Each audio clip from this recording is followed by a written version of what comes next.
కురుక్షేత్ర యుద్ధం జరిగి 35 సంవత్సరాలు అయ్యింది. ద్వాపరయుగం ముగిసి కలియుగం ప్రవేశించింది. కలియుగ ధర్మమా అన్నట్లు మానవులందరిలోనూ మార్పులు వచ్చాయి. ఆడే మాటలో, నడిచే నడకలో, చేసే పనులలో యుగ మార్పు కనిపిస్తోంది. మనుషులలో అధర్మం, అరాచకం, మద్యపానం, వ్యభిచారం, జోదం, నాస్తికం మొదలైనవి పెరిగిపోయాయి. కృష్ణుని ద్వారకా నగరంలో కూడా కలియుగ లక్షణాలు కనిపిస్తున్నాయి. రాజు మాటని ఎవరూ గౌరవించడం లేదు. అందరికీ మద్యం సేవించడం మామూలు విషయం అయిపోయింది. జోదం ఆడటమే కొందరికి వృత్తిగా మారింది. దాంతో ద్వారకా రాజ్యంలో రాజశాసనం వెలువడింది. ఇక నుండి ద్వారకలో ఎవరూ మద్యం త్రాగరాదు అంటూ శాసనం చేయించి రాజ్యమంతా దండోరా వేశారు. కాని కృష్ణుని శాసనాన్ని ధిక్కరిస్తూ కృతవర్మ మద్యపాన ప్రియులందరినీ ఒక సమూహంగా కూడగట్టాడు. దానికి కారణమేమిటి అంటే, కౌరవులకు పాండవులకు మధ్య జరిగిన యుద్ధంలో దుర్యోధనుని వైపు యుద్ధం చేశాడు ఈ కృతవర్మ. కృష్ణుడు పాండవ పక్షపాతి అయి కురువీరులందరినీ చంపించాడని కృతవర్మ కృష్ణునిపై ద్వేషం పెంచుకున్నాడు. అయితే మహాభారత యుద్ధం జరగడానికి ముందు అర్జున, దుర్యోధనులు కృష్ణుని సహాయం కోసం ద్వారకకు వచ్చారు. అప్పుడు జరిగిన ఒప్పందం ప్రకారం తాను అర్జునుడి పక్షాన నిలబడి తన సైన్యమైన 10,000 మంది యాదవ వీరులను దుర్యోధనుడికి ఇచ్చాడు కృష్ణుడు. ఆ 10,000 వీరులకు కృతవర్మ నాయకుడు. కురుక్షేత్ర యుద్ధం ముగిసిన నాటి నుంచి కృతవర్మ దుర్యోధనుడికి అభిమానిగా మారిపోయి కృష్ణుడి మీద ద్వేషం పెంచుకున్నాడు. ఎవరూ మద్యం తాగకూడదని కృష్ణుడు శాసనం చేసినా కృతవర్మ అతని బంధుమిత్రులు కొందరు మద్యాన్ని అన్నంలో కలుపుకొని తినడం మొదలుపెట్టారు. అదేమిటి అని ప్రశ్నించిన వారందరితో, మేము మద్యాన్ని తాగడం లేదు, తింటున్నాం. మద్యం తాగకూడదని శాసనం చేశారుగాని తినకూడదని చెయ్యలేదు కదా, అందుకే మజ్జిగ మానేసి మద్యం కలుపుకొని అన్నం తింటున్నాం అంటూ బదులు చెప్పేవాడు కృతవర్మ. యాదవుల ప్రవర్తనకు కృష్ణుడు ఎంతగానో బాధపడ్డాడు. యుద్ధం పూర్తయిన తరువాత యాదవ వంశం నాశనమవుతుందని గాంధారి ఇచ్చిన శాపం అతనికి గుర్తుకొచ్చింది. అది మాత్రమే కాక దీనికి ఎన్నో సంవత్సరాలకు పూర్వం ఒకనాడు కన్వుడు, నారదుడు, విశ్వామిత్రుడు మొదలగు మహారుషులు తమ శిష్యులతో కలిసి కృష్ణుణ్ణి చూడడానికి ద్వారకకు వచ్చారు. ఈ మునులను చూసి యాదవ యువకులకు వారిని ఆట పట్టించాలనే దుర్బుద్ధి పుట్టింది. వెంటనే శ్రీకృష్ణుని కొడుకు, వారిలో చిన్నవాడైన సాంబుడికి ఆడవేషం వేసి అతడిని ఆ మునుల వద్దకు తీసుకువెళ్లి, మహామునులారా, ఈమె మా స్నేహితుడు బభ్రుడి భార్య. వీరికి చాలా రోజులుగా సంతానం లేదు. అసలు ఈమెకు సంతానం కలుగుతుందా లేదా అని అడిగారు. అయితే వారి ముఖాలు చూడగానే ఆ ఋషులు వీరు తమని హేళన చెయ్యడానికే ఇలా నాటకం ఆడుతున్నారని తెలుసుకున్నారు. దాంతో వారు కోపించి, ఇతడు శ్రీకృష్ణుని కుమారుడు సాంబుడు, వీడు మగవాడు, ఇతడి కడుపున ఒక ముసలము పుడుతుంది. ముసలము అనగా రోకలి. ఆ ముసలము శ్రీకృష్ణ బలరాములను తప్ప మిగిలిన యాదవ కులమునంతటినీ సర్వనాశనం చేస్తుంది. మీ కపట నాటకానికి ఇదే శిక్ష అని శపించి ఆ ఋషులు శ్రీకృష్ణుణ్ణి చూడకుండానే వెనుదిరిగి వెళ్లిపోయారు. ఆ మరునాడు ఉదయమే సాంబుని కడుపు నుంచి తేజోవంతమైన ఒక ముసలము పుట్టింది. ఆ ముసలాన్ని తీసుకుని కృష్ణుని వద్దకు వచ్చి జరిగినదంతా వివరించారు యాదవులు. అది చూసి యాదవ కులం నాశనం తప్పదని తెలిసి మౌనంగా ఉండిపోయాడు శ్రీకృష్ణుడు. కాని ఆ వార్త విని శ్రీకృష్ణుని తండ్రి వసుదేవుడు భయభ్రాంతుడయ్యాడు. వెంటనే ఆ రోకలిని చూర్ణంగా చేసి ఆ పొడిని సముద్రంలో కల్పమని ఆదేశించాడు. ఇక ఆ ముసలము వలన బాధ ఉండదు అనుకున్నాడు వసుదేవుడు. ఆయన చెప్పినట్టుగానే యాదవ కుమారులు ఆ ముసలమును బాగా పొడి చేసి ఆ పొడిని సముద్రంలో కలిపేశారు. ఆ తరువాత ఇక ఆ విషయమే మర్చిపోయారు. కాలం గడిచింది. మహాభారత యుద్ధం జరిగింది. తన కుమారుల మరణానికి శ్రీకృష్ణుడే కారణమని అభిప్రాయపడ్డ గాంధారి యాదవులందరూ కూడా తన కుమారులలానే దుర్మరణం పొందుతారని శపించింది. ఆ విషయాలు అన్నీ గుర్తుకొచ్చాయి శ్రీకృష్ణుడికి. అయితే ఒకనాడు బలరామునితో ఏకాంతంగా ఉండగా కృష్ణుడు, అన్నయ్య, కలియుగం ప్రారంభమైంది కదా, యుగ లక్షణాలు మానవులలో ప్రవేశించాయి. సత్యం, ధర్మం, నీతి నియమాలు భూమి నుంచి వెళ్లిపోయాయి. నీవు ఎవరినీ ఏమీ అనవద్దు. నీకు కోపం ఎక్కువ కాబట్టి చెబుతున్నాను. అంతేకాదన్నయ్యా, మనం ఎంత త్వరగా ఈ దేహయాత్ర ముగిస్తే అంత మంచిది అని అన్నాడు బాధాతప్తమైన హృదయంతో. అది విన్న బలరాముడు, కృష్ణ, ఎప్పుడూ చిరునవ్వులు చిలుకుతూ నిత్య సంతోషిగా ఉండే నీవు విచారంగా ఉండడాన్ని ఇప్పుడే చూస్తున్నాను. తమ్ముడు, నీ మాట మన్నించక ఎదురు తిరుగుతున్న వారెవరో చెప్పు, ఇప్పుడే దేశ బహిష్కరణ చేయిస్తాను అని అన్నాడు కొంచెం కోపంతో. అయితే బలరాముని కోపానికి కృష్ణుడి మౌనమే సమాధానమయ్యింది. కాసేపు ఇద్దరూ ఆలోచిస్తూ ఉండిపోయారు. ఆ తరువాత కృష్ణుడు మళ్లీ మాట్లాడుతూ, సర్వమానవుల్లో కలిరాక్షసుడు ప్రవేశించి ఉన్నాడు. కలియుగ ధర్మాన్ని గౌరవించడమే మన కర్తవ్యం. రాబోయే పున్నమికి రైవతాద్రి తీరాన జరిగే జాతరకు సమస్త యాదవులను పాల్గొనవలసిందిగా చాటింపు వేయించు. స్త్రీలు, వృద్ధులు, పసిపిల్లలు తప్ప మిగిలిన వారందరూ తప్పక పాల్గొనవలసిందని ప్రతి పల్లెలో దండోరా వేయించు అని అన్నాడు. దానికి బలరాముడు, సరే కృష్ణ, అలాగే చేస్తాను. కాని ఎందుకు నువ్వు ఇంత కలత చెందుతున్నావు? నీ మాటలలో చిలిపిదనం, నీ కన్నులలో చల్లదనం ఏమయ్యాయి? గోవర్ధన పర్వతాన్ని చిటికెన వేలుతో ఎత్తినవాడివి, నీకు ఏం మనస్తాపం కలిగింది? కృష్ణ, నేను నిన్ను ఇలా చూడలేను. మహాకురుక్షేత్ర యుద్ధాన్ని కనుసన్నలతో నడిపించిన మార్గదర్శివే, నీకు ఏం జరిగింది కృష్ణ అని ఉండబట్టలేక అడిగాడు బలరాముడు. దానికి కృష్ణుడు, అన్నయ్యా, యాదవ కుల నాశనం జరగబోతున్నది.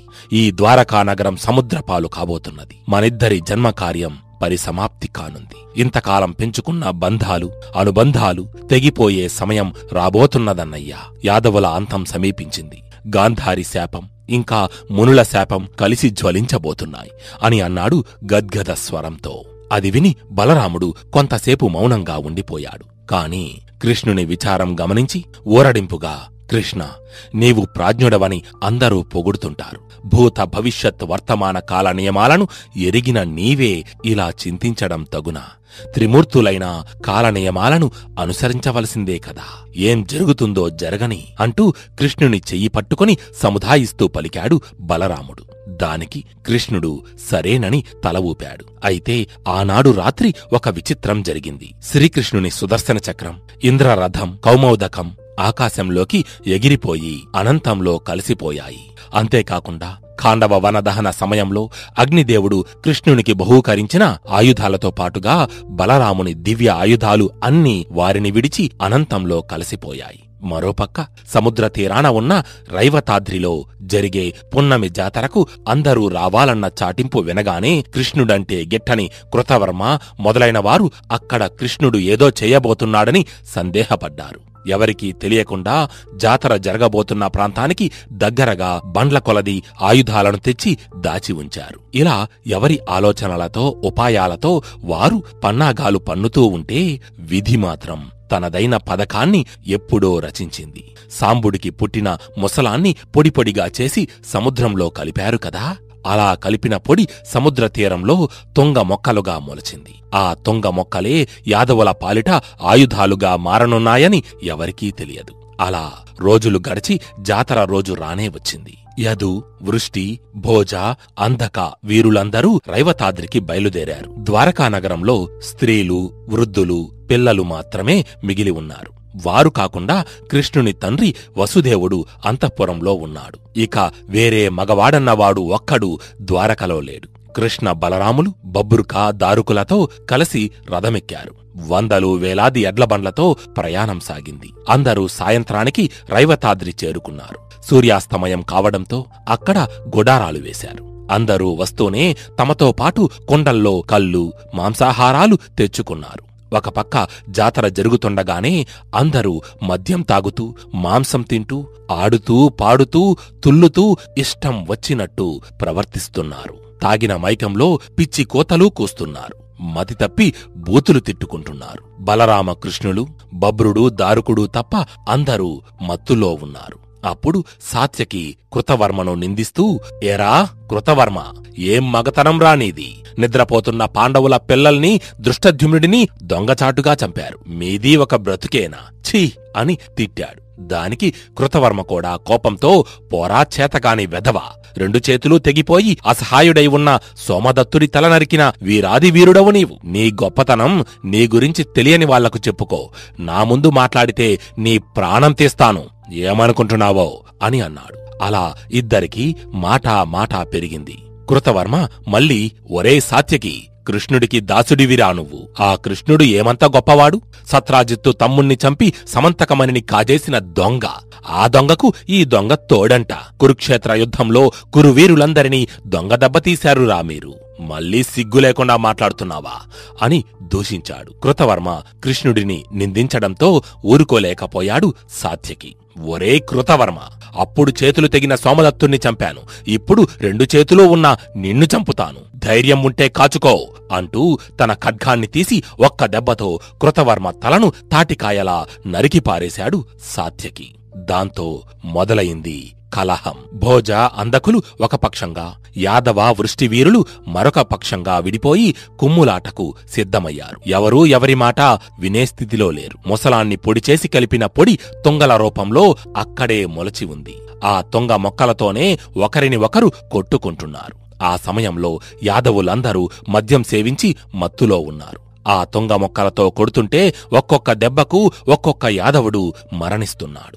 ఈ మత్తులో వారికి ఆ విషయం తెలియడం లేదు. తండ్రి, కొడుకు, అన్న, తమ్ముడు, బావ, మరిది అనే విచక్షణ లేకుండా కొట్టుకుంటున్నారు. అలా కొట్టుకుని చివరకు యాదవులు అందరూ మరణించారు. కృష్ణుడి కుమారులైన సాంబుడు, ప్రద్యుమ్నుడు, తమ్ముడైన సాత్యకి మొదలగువారు కూడా ఆ కొట్లాటలో చనిపోయారు. యాదవుల మృతదేహాలు కుప్పలు కుప్పలుగా పడి ఉన్నాయి. కాస్త సమయంలోనే అంతా జరిగిపోయింది. యదుకులోద్ధారకుడు శ్రీకృష్ణుడు చూస్తుండగానే అంతా జరిగింది. అంతటి మాటకారి కూడా మౌనమూర్తిగా మారి విధికి తల వంచాడు. అయ్యో, కాలం ఎంత శక్తివంతమైనది, విధి ఎంత నిర్దయ కలిగినదో కదా! అందుకేనేమో నారాయణ స్వరూపుడైన వాసుదేవుడు కూడా మిన్నకుండిపోయాడు. కాలం ఎవరికైనా ఒక్కటే. మహాత్ముడైనా మతిలేనివాడైనా కాలానికి సమానమే. అందుకే సర్వసమర్థుడై ఉండి కూడా కావాలంటే తన వాళ్లను రక్షించుకోగల శక్తి ఉన్నా కూడా శ్రీకృష్ణుడు కాలానికి తలవంచి జరిగేది జరగనిచ్చాడు. అలా యాదవ కులం మొత్తం నశించి కృష్ణుడు, బలరాముడు, దారుకుడు, బబ్బురుడు మాత్రమే మిగిలారు. అప్పుడు శ్రీకృష్ణుడు తన సారథి అయిన దారుకునితో, దారుకా, నువ్వు వెంటనే హస్తినాపురానికి వెళ్లి జరిగిన విషయమంతా అర్జునునికి వివరించి అతడిని ఇక్కడికి తీసుకునిరా అని అన్నాడు. కృష్ణుని ఆదేశం మేరకు దారుకుడు వెంటనే తన రథం మీద హస్తినాపురానికి బయలుదేరాడు. ఇక మిగిలి ఉన్న బబ్రుడు ద్వారకకు వెళ్లడానికి ఉద్యుక్తుడై ముందుకు నడిచాడు. అతడు అలా 2 అడుగులు వేశాడో లేదో అటుగా వెళుతున్న ఒక బోయవాని చేతిలోని తుంగపరక ఎగిరివచ్చి బబ్రునికి తగిలింది. ఆ దెబ్బకు అదిరిపడ్డ బబ్రుడు నేలమీద పడి మరణించాడు. అది చూసి సర్వాంతర్యామి అయిన శ్రీకృష్ణుడు సైతం ఆశ్చర్యపోయాడు. ఋషుల శాపం ఇంత శక్తివంతమైనదా అని అనుకున్నాడు. ఇంతలో తన అన్న బలరాముడు తన పక్కన లేకపోయేసరికి చుట్టూ చూశాడు. యాదవుల నాశనం కల్లారా చూసిన బలరాముడు ఒక చెట్టు కింద కూర్చుని తపస్సు చేస్తూ యోగ సమాధిలోకి వెళ్ళిపోయాడు. అప్పుడు అతని ముఖములో నుంచి 16 తలల మహాసర్పం బయటకు వచ్చి పక్కనే ఉన్న సముద్రం గుండా ఆకాశంలోకి వెళ్ళిపోయింది. బలరాముడు తన యోగశక్తితో ఆ మానవ శరీరాన్ని వదిలిపెట్టాడు. అలా ఆకాశం నుంచి దివ్యలోకం చేరుకున్న ఆదిశేషుని అవతారమైన బలరామునికి నాగజాతి స్వాగతం పలికింది. ఆ ప్రకారం బలరాముడు విష్ణులోకం ప్రవేశించి విష్ణువులో ఐక్యమైపోయాడు. అదంతా తన కల్లారా చూసిన శ్రీకృష్ణుడు తాను కూడా ఇక తన అవతారం చాలించవలసిన సమయం వచ్చిందని అనుకున్నాడు. తాను ఈ భూలోకంలో ఏ కార్యనిర్వహణకు అవతరించాడో ఆ కార్యములు ఎలా నెరవేరాయో తలుచుకుంటూ దిక్కు తెన్ను లేకుండా తిరుగుతున్నాడు. తాను ఇప్పుడు ఏ విధంగా తన శరీరాన్ని విడిచిపెట్టాలి అని ఆలోచించసాగాడు. అప్పుడు ఒక్కసారిగా శ్రీకృష్ణునికి తన గతం గుర్తుకొచ్చింది. ఒకసారి దుర్వాసముని ద్వారకకు వచ్చాడు. అప్పుడు ఆయన కోరిక మేరకు కృష్ణుడు ఆయన ఒంటినిండా పాయసం పూశాడు. కాని అరికాలుకి రాయడం మర్చిపోయాడు. దాని ఫలితంగా దుర్వాసుడు, కృష్ణ, నీ ప్రాణం నీ అరికాలిలో ఉంది అని అన్నాడు. అది గుర్తుకు వచ్చిన శ్రీకృష్ణుడు తరువాత ఏం చెయ్యాలో నిశ్చయించుకున్నాడు. అక్కడ ఒక చెట్టు కింద నేలమీద పడుకుని తన ఇంద్రియాలను నిగ్రహించాడు. నవరసభరితమైన శ్రీకృష్ణుని హృదయం ఇప్పుడు శూన్యంగా ఉంది. అయితే సరిగ్గా అప్పుడే ఒక వేటగాడు జంతువులను వెతుకుతూ ఆ ప్రదేశానికి వచ్చాడు. అది చూసిన జరా అనే రాక్షసి ఆ వేటగాడిలోకి ప్రవేశించింది. ఆ జరా యొక్క మాయలో పడిన వేటగాడికి పడుకుని ఉన్న శ్రీకృష్ణుని కాలు ఒక జింక మాదిరి కనిపించింది. దాంతో వెంటనే ఆ వేటగాడు తన విల్లుకు బాణాన్ని జోడించి పడుకుని ఉన్న కృష్ణుని పాదానికి గురిపెట్టి వదిలాడు. ఆ బాణం అత్యంత వేగంగా గాలిలో దూసుకువచ్చి శ్రీకృష్ణుని పాదంలోకి దిగబడి అవతలి పక్కకు పొడుచుకుని వచ్చింది. అది చూసి ఆహా, జింక చచ్చింది అనుకుని ఆ జింకను తీసుకొని పోవడానికి ఆ వేటగాడు కృష్ణుని వద్దకు వచ్చాడు. అతని మాయ తొలగిపోయింది. జరా రాక్షసి ఆ వేటగాడిని విడిచి వెళ్ళిపోయింది. దాంతో అతడికి తాను చంపింది లేడిని కాదు అని, సాక్షాత్తు ఆ శ్రీకృష్ణ పరమాత్మున్నని అర్థమయ్యింది. దాంతో అతడు భయంతో వణికిపోయాడు. స్వామీ, నన్ను క్షమించండి, నేను ఇది కావాలని చెయ్యలేదు అని కృష్ణుని పాదాల మీద పడి బోరున విలపించసాగాడు. అప్పుడు శ్రీకృష్ణుడు చిరునవ్వుతో అతన్ని సముదాయిస్తూ, బాధపడకు, ఇందులో నీ దోషమేమీ లేదు. ఇలా జరగాలని ఉంది కాబట్టి జరిగింది. విధి రాత ప్రకారమే నీవు నడుచుకున్నావు, ఇక దుఃఖించకు అని చెప్పి ఆ బోయవాణ్ణి ఓదార్చాడు. ఆ తరువాత తన ఈ మానవ శరీరాన్ని విడిచిపెట్టి తన అసలు నివాసమైన వైకుంఠానికి చేరుకున్నాడు శ్రీకృష్ణుడు. ఆ ప్రకారం భారత కథకు మూలపురుషుడు, ఎల్లప్పుడూ చిరునవ్వులు నవ్వే ఆనంద సాగరుడు, 16,008 మంది భార్యల మోహనాంగుడు, తాను ఈ భూమి మీదకు ఏ కార్యమై అవతరించాడో ఆ పనిని పూర్తిచేసి మానవాళికి ముక్తి మార్గం బోధించి పరలోకం చేరుకున్నాడు. అది చూసి సమస్త మునులు, యోగులు, సిద్ధులు, గంధర్వులు, వసువులు, దేవతలు, సకల దిక్పాలకులు ఆ దేవాది దేవుడైన శ్రీమహావిష్ణువు అవతారమైన శ్రీకృష్ణుణ్ణి భక్తితో స్తుతించారు. ఇదిలా ఉంటే శ్రీకృష్ణుని చేత హస్తినాపురానికి పంపించబడ్డ దారుకుడు అక్కడకు చేరుకొని పాండవులను కలుసుకున్నాడు. జరిగినదంతా వారికి వివరించి కృష్ణ సందేశాన్ని అర్జునునికి అందించాడు. అయితే యాదవ వంశ నాశనం గురించి విని పాండవులు ఎంతగానో దుఃఖించారు. అర్జునుడు వెంటనే ధర్మరాజు వద్ద అనుమతి తీసుకుని ప్రయాణమై ద్వారకకు వచ్చాడు. జనసంచారమే లేని ద్వారకను చూసి కలవరపడిపోయాడు. పరుగున వెళ్లి శ్రీకృష్ణుని తండ్రి వసుదేవుణ్ణి కలుసుకున్నాడు. అల్లుడిని చూడగానే వసుదేవుడు, వచ్చావా అర్జునా, వచ్చావా అర్జునా, వచ్చావా, అంతా అయిపోయిన తరువాత వచ్చావా, ప్రాణాలు పోయిన దేహాలకు సంస్కారం చెయ్యడానికి వచ్చావా అంటూ గొల్లుమన్నాడు. అది విని తడారిపోయిన గొంతుతో, ఏం జరిగింది మామా అని అడిగాడు అర్జునుడు. దానికి వసుదేవుడు, బలరామ కృష్ణులు వెళ్ళిపోయారయ్యా, నేను నీకోసమే ఎదురుచూస్తున్నాను. కృష్ణుడు రైవతాద్రికి వెళుతూ నీవు వస్తావని, నీతో ఒక మాట తెలియజేయమని చెప్పాడు. అర్జునా, ద్వారకానగరం సముద్రంలో మునిగిపోతుందట. కావున సమస్త స్త్రీ బాల వృద్ధులను హస్తినాపురానికి చేర్చమని చెప్పాడు. ఇది చెప్పడానికే నేనింకా ప్రాణాలతో ఉన్నాను అని అన్నాడు. అది విన్న అర్జునుడు, ఏమిటి మామా నీవు మాట్లాడుతున్నది? ద్వారకానగరం సముద్రంలో కలిసిపోతుందా? కృష్ణుడు మరణించాడా అని ఒక పక్క వసుదేవుడు చెబుతున్నది నిజమేనని అర్థమవుతున్నా దానిని తాను జీర్ణించుకోలేకపోతున్నట్టుగా అడిగాడు. దానికి వసుదేవుడు, అవును అర్జునా, శ్రీకృష్ణ బలరాములు తమ దేహాన్ని చాలించినట్టుగా నాకు తెలుస్తోంది.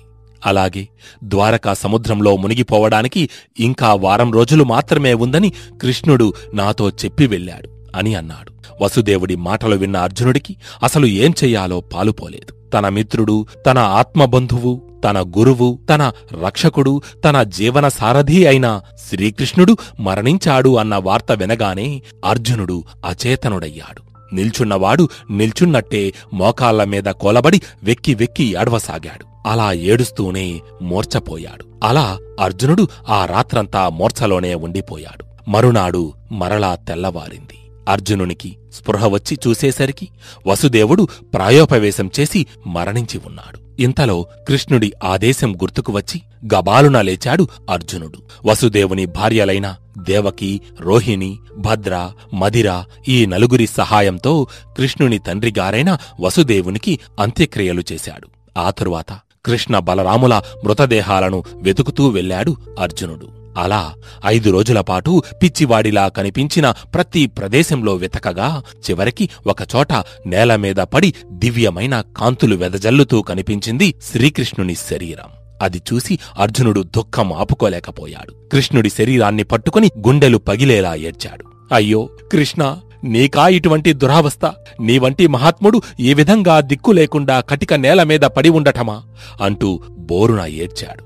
ఆ తరువాత చుట్టుపక్కల ప్రదేశాలు వెతికి బలరాముని మృతదేహాన్ని కూడా ఎలాగోలా కనిపెట్టాడు అర్జునుడు.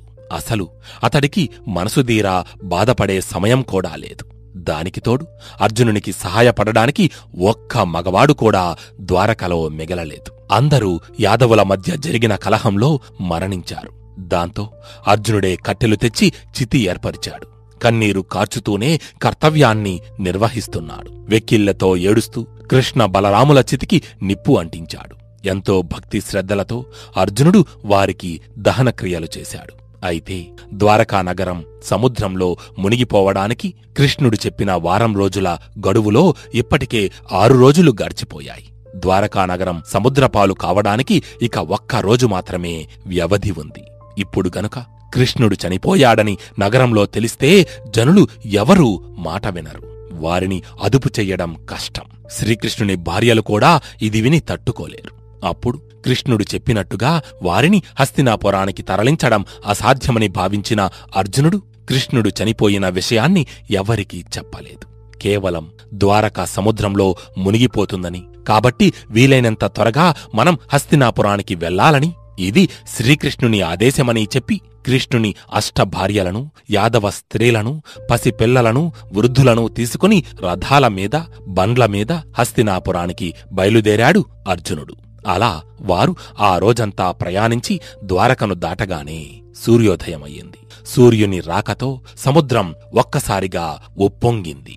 సముద్ర గర్భం నుంచి పెద్ద పెద్ద శబ్దాలు వచ్చాయి. అందరూ ఆశ్చర్యంతో చూస్తుండగానే ద్వారకా నగరం సముద్రంలో మునిగిపోయింది. అది చూసిన యాదవ స్త్రీలు హాహాకారాలు చేశారు. మునిగిపోతున్న ద్వారకకు చేతులెత్తి నమస్కరించాడు అర్జునుడు. ఆ తరువాత వారందరూ అర్జునుని నేతృత్వంలో ఇంద్రప్రస్థం వైపు ప్రయాణం సాగించారు. దారిలో ఒకచోట విడిది చేశారు. అయితే ఆ రోజు రాత్రి అకస్మాత్తుగా ఒక దొంగల గుంపు వచ్చి యాదవ స్త్రీలపై పడి దాడి చేసింది. అది చూసి వెంటనే అర్జునుడు తన గాంధీవ ధనస్సుని తీసుకుని దివ్యాస్త్రాలను గుర్తు చేసుకున్నాడు. కాని విచిత్రంగా ఒక్క అస్త్రం కూడా అతడికి ఆ సమయంలో గుర్తు రాలేదు. దాంతో ఇంకేం చెయ్యాలో తెలియక చేతిలో ఉన్న ధనస్సుతోనే దొంగలతో యుద్ధానికి దిగాడు. దొరికిన వారిని దొరికినట్టు చావబాదాడు. కాని ఎంత అడ్డుకున్నా ఆ దొంగలు ఇంకా ఇంకా వస్తూనే ఉన్నారు. తనకు దివ్యాస్త్రాలు ఏమీ స్ఫురణకు రాకపోవడంతో అక్షయ తునీరంలోని బాణాలు అయిపోవడం ఇవన్నీ చూసిన అర్జునుడికి ఇదంతా దైవలీల అని అర్థమయ్యింది. దాంతో ధనం, ఆభరణాలను వదిలేసి కృష్ణుని భార్యలను, మిగిలిన యాదవ స్త్రీలను రక్షించాడు. దొంగలు దోచుకున్న ధనం, బంగారం, నగలతో పారిపోయారు.